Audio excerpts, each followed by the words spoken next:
Ada sekitar 124,000 nabi dan rasul yang Allah Subhanahu wa Ta'ala utus ke dunia ini.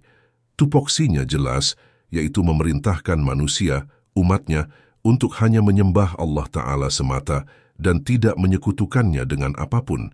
وَلَقَدْ بَعَثْنَا فِي كُلِّ أُمَّةٍ رَسُولًا أَنْ يَعْبُدُوا اللَّهَ وَاجْتَنِبُوا الطَّاغُوتَ فَمِنْهُمْ مَنْ هَدَى اللَّهُ وَمِنْهُمْ مَنْ حَقَّتْ عَلَيْهِ الضَّلَالَةُ فَسِيرُوا فِي الْأَرْضِ فَانْظُرُوا كَيْفَ كَانَ عَاقِبَةُ الْمُكَذِّبِينَ. Assalamualaikum sahabat Al-Bahmid. InsyaAllah kita selalu dalam rahmat dan perlindungan Allah Ta'ala. Amin. Ada banyak kaum yang telah Allah binasakan akibat menyekutukan Allah dan mendustakan para nabi dan rasulnya. Kaum ras atau penduduk ras, kaum ini Allah sebutkan dalam surah Al-Furqan ayat 38 dan juga surah Qaf ayat 12. Pada kaum ini diutuslah seorang nabi dan rasul, Hanzalah bin Shafwan.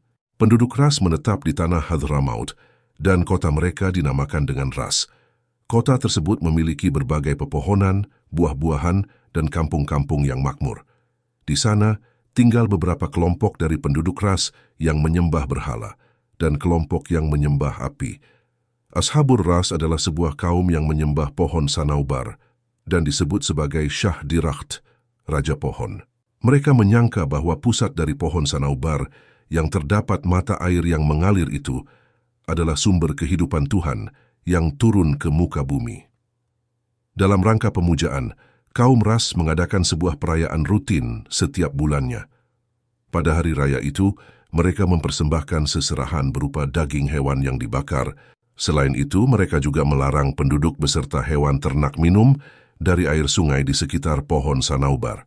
Kaum ras meyakini bahwa pohon tersebut merupakan hayat al-ilahiyat, kehidupan ketuhanan, sehingga tidak diperbolehkan siapapun mengganggu kehidupan pohon itu. Dikisahkan kota yang ditinggali oleh Hanzalah alaihi salam ini terdapat sebuah gunung yang bernama Falaj yang menjadi tempat tinggal burung raksasa bernama Anqa. Apabila burung itu terbang, tubuhnya bisa menutupi sinar matahari. Lehernya panjang seperti unta dan memiliki 4 sayap. Burung ini suka membawa hewan-hewan berukuran besar seperti kuda, unta, dan gajah ke gunung tempat tinggalnya, lalu memangsanya.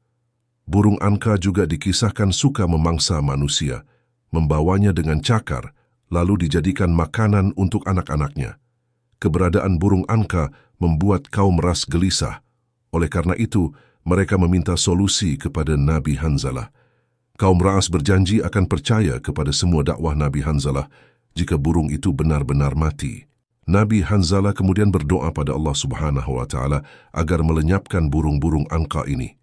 Hasilnya seekor demi seekor Anqa berjatuhan dari angkasa dan terbakar, hingga tidak ada lagi burung Anqa yang tersisa di dunia. Nabi Hanzalah pun berdakwah kepada kaum ras, namun apa yang terjadi? Kaum ras malah menentang ajakan Nabi Hanzalah yang mengajak untuk beriman kepada Allah Subhanahu wa Ta'ala. Mereka pun menyebut Nabi Hanzalah seseorang yang menyesatkan sekaligus kafir. Karena dakwahnya tidak diterima, akhirnya Nabi Hanzalah berdoa kepada Allah Subhanahu wa Ta'ala untuk membuat layu pohon sanaubar yang disembah oleh mereka. Allah Subhanahu wa Ta'ala pun mengabulkan doanya. Pohon sanaubar tiba-tiba layu dan mati. Saat menyaksikan itu, kaum ras sangat marah dan berkata, "Sesungguhnya lelaki ini telah menyihir Tuhan kita." Maka mereka pun berniat untuk membunuh Nabi Hanzalah. Mereka ingin Nabi Hanzalah mati dengan tersiksa.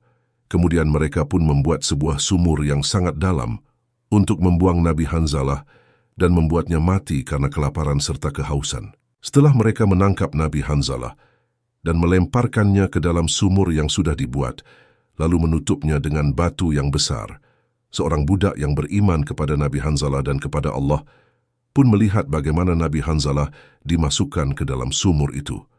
Budak ini tidak bisa mengeluarkan Nabi Hanzalah dari sumur itu. Ia hanya bisa memberi makan Nabi Hanzalah secara diam-diam.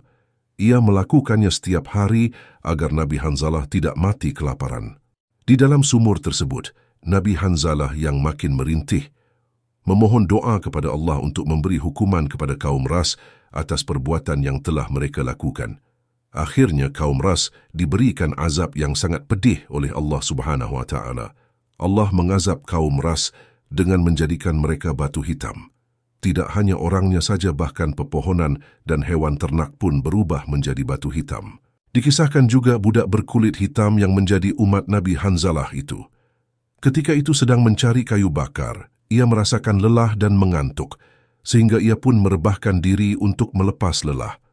Dalam kisah ini disebutkan ia tertidur selama 7 tahun lamanya, sehingga ia tidak sempat lagi memberi makan Hanzalah alaihissalam. Budak itu hanya menyangka ia tertidur hanya sebentar.